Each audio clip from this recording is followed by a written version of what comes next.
pse duhet ta falim namazin? Kështu, kur është mpi që puna e namazit, jo vetëm se na tash në këtë emision, por edhe më herët hoxhallarët tonë, hoxhallarët pleqë të cilët disa i kemi gjallë dhe disa nuk i kemi, vazhdimisht ato e kanë potencu punën e namazit dhe pse duhet të falet namazi. Pra, kjo fjalë e shkurt dhe kjo pyetje e shkurt me kuptime shumë të mëdha, nuk është hera e parë që hoxhallarët dhe ata të cilët mundohen që u përkujtojnë besimtarëve të mirën, të e kanë marrën prej dikujna. Gjenerat pas gjeneratave duke shku deri te pejgamberi sallallahu alaihi wasallam. Pra edhe pejgamberi alaihi wasallam i ka këshilluar shokët e vet, por ai nga i mori këshilla? I mori nga i gjithdijshmi, nga i plotfuqishmi, nga Allahu dhul xhalal. E Allahu shumë mirë në shumë ajete ja ka përkujtuar, pastaj pejgamberi alaihi wasallam shokëve të tina, edhe ato shokëve derisa ka ardhur edhe ky adhurim i madh, ky namaz në vendet tona.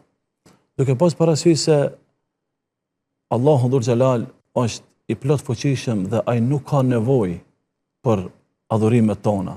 Ai nuk ka nevojë edhe për këtë agjerim që na e bëjmë. Nuk ka nevojë edhe për këtë namaz të cilën na e bëjmë.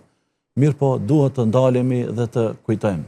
A thu vallë, këto të mira të cilët Zoti neve na i ka dhënë, këto begati të cilët na i shijojmë.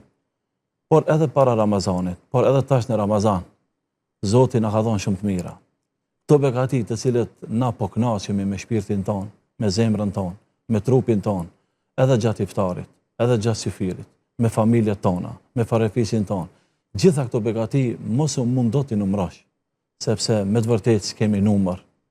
E këto begati dhe këto kënaqësi dhe këto rehati shpirtërore të zemrës, kush t'i dha? T'i dha Allahu dhul xhalal. E ai në Kur'an thot fa in ta'uddu ni'matallahi la tuhsuha. Nëse mundohesh o ti njeri, o ti besimtar, ti numërosh begatitë dhe të mirat e Zotit, mos u mundo ti numërosh, sepse ato janë të shumta. E nga këto begati, të cilët na jemi duke i shiju tani në muajin e Ramazanit, është edhe agjerimi. Mirë po, me agjerimin e kemi edhe namazin. Duke pas parasysh se a duhet ta falim namazin. Edhe pse duhet ta falim namazin, ajo çka deshta ta përkujtoj veten dhe juve dhe shikuesit ton është se namazi para se gjithash, sikur se na ka tregu Allahu dhe pejgamberi dhe gjithë ulemaja deri ditën e sotit, është obligim fetar. Është obligim fetar i patjetërsueshëm dhe është një ndër shtyllat kryesore të Islamit. Islami ndërtohet në 5 shtylla. Shtylla e parë është dëshmia, është shahadeti, që pa ta edhe nuk mundesh me qenë musliman. Pra na e njësojmë Allahun dhul xhalal që është i vetmi që meriton të adhurohet dhe e kemi këtë shahadet në buzët tona, në gojën tonë, në shpirtin tonë, në zemrën tonë dhe mundohemi këtë shahadet ta nxjerrim edhe për jashtë. E tash, më njëherë pas shtyllës së parë, Allahu dhul xhalal e ka përkujtuar namazin.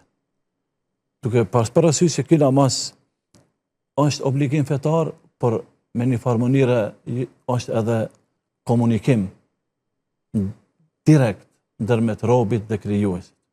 E ke parasysh komunikim me Zotin. Na ndonjëherë komunikojmë me njëri tjetrin. Dikush komunikon me dikant që ka autoritet shumë më të madh në shoqëri.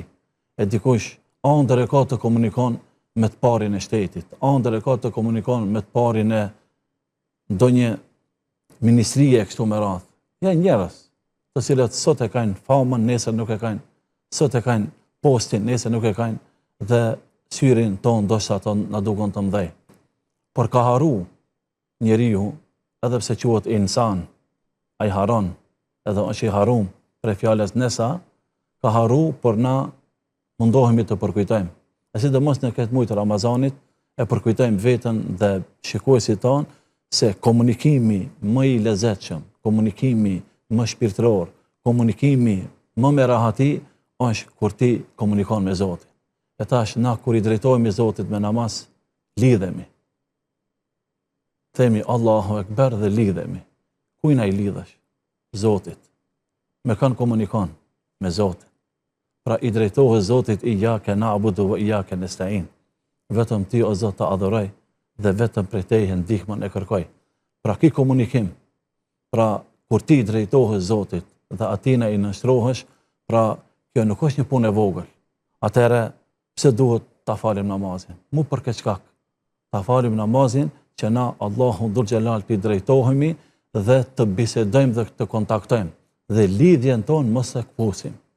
Se shpesh herë ndodh kur na e kpusim lidhjen tonë me krijuesin e gjithësisë, atëherë të hupët drita në trupin tonë, të hupët ajo shkëndia në fytyrën tonë, të hupët ajo çka quhet nur në shpirtin dhe në zemrën tonë. Atëherë çka? Na shpesh herë një lidhje telefonike nëse na kputet, një tel internetit nëse na kputet, një lidhje e thjesht elektrikës nëse na kputet, kemi kontakt. As kemi kontakt me botën, as kemi dritë në shtëpijet tona. E tash, e ki parasysh, kur kputet lidhja e dunjojës, na e bëjmë me një farë mënyre, një farë hutije mbrenda ditës, na u ndal kputja, u kput lidhja e netit, u kput lidhja e internetit, u kput lidhja e rrymës elektrike, edhe mbetëm pa lidhje. E tash duhet dikush me ardhën ta nxjet atë lidhje. E ke parasysh dunjoja, lidhje e përditshme që të kemi dritë në banesën tonë, kemi edhe komunikim me njerëzit përgjithësi me internetin tonë. Po ku është këtu Allahu Dhul Xhelal? Ku her pas her një numër i besimtarëve, jo që ato nuk e dojnë Allahun, jo që ato nuk dojnë të lidhen dhe të komunikojnë me Zotin, por duke mos e kuptuar rëndësinë dhe duke mos ja ditë vlerën, ato janë neglizhent dhe anashkalojnë këtë lidhje her pas her, edhe dunjoja i mashtron, edhe ato nuk dinë dhe nuk ja japin hakun sa duhet faljes së namazit. Puna tjetër që dishëm të përkujtojmë se pse na duhet ta falim namazin. Duhet ta falim namazin për shkak se namazi është pastrim shpirtëror. Namazi ta ndrejt shpirtin tënd, namazi ta rregullon zemrën tënde, namazi ta rahaton zemrën tënde, namazi ta qetëson shpirtin tënd. Tash ti kur i drejtohesh Zotit, çka lexon? I lexon fjalët e Zotit. E ai cili i lexon fjalët e Zotit, ai cili e përkujton Allahun Dhul Xhelal me fjalët e Zotit, e sidomos në namaz, çka i bëhet zemra? I pastrohet. Pastaj i qetësohet, pastaj i rahatohet. Nuk ka qetësues më të mirë, nuk ka ilaç më të mirë për zemrën tonë, për gjoksin tonë, se sa kur ti je në namaz. E tash, kur ti je në namaz, e përkujton fjalën e Zotit thot, ela bi dhikrillahi tatma'innul qulub. A nuk është të përkujtuarit e fjalës së Allahut, qetësi, rahati dhe stabilizim i zemrave të juaja. E tash, na jemi sot me depresione të ndryshme.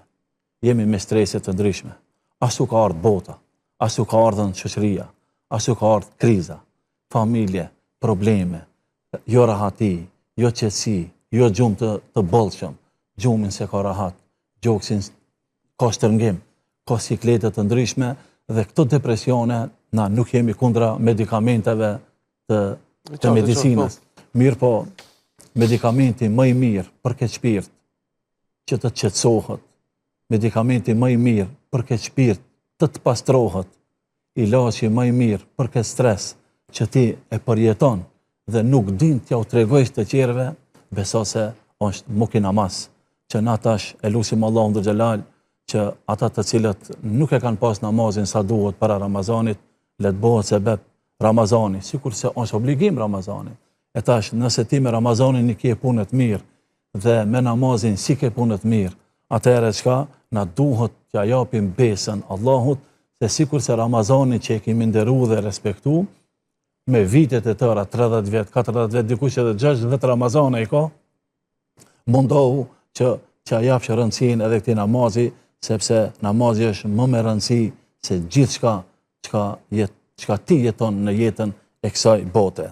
Puna tjetër që dëshim që u përkujtojmë njerëzve në përgjithësi ose na e falim namazin sepse namazi është përmbushja e qëllimit të krijimit tonë. Çfarë do të thonë? Pse na ka kriju Zoti? Veç për me hongër dhe për me pi? Jo. Na ka kriju vetëm se ta hecim dhe ta çojmë këtë jetë shkeleshko? Jo. Ka një farë rendi, ka një farë sistemi. E prej rendit dhe prej këtij sistemit të kësaj bote, që Zoti ti ka kriju me gjitha këto të mira, është që atina ti nështrohesh, atina ti dërzohesh dhe atina adhurimin dhe ibadetin që bësh. Që ka kuptimin? Zoti neve na ka kriju për ibadet. Atëherë çka? Pse duhet na të falim namazin? Na duhet ta falim namazin që ta përmbushim qëllimin e krijimit të krijuesit ton për neve. Ai na ka kriju me një qëllim, e qëllimi final i Allahut që ty dhe mu dhe neve na ka kriju është që atina ibadetin që bëjmë, e namazi është një prej ibadetave kryesore. Alhamdulillah.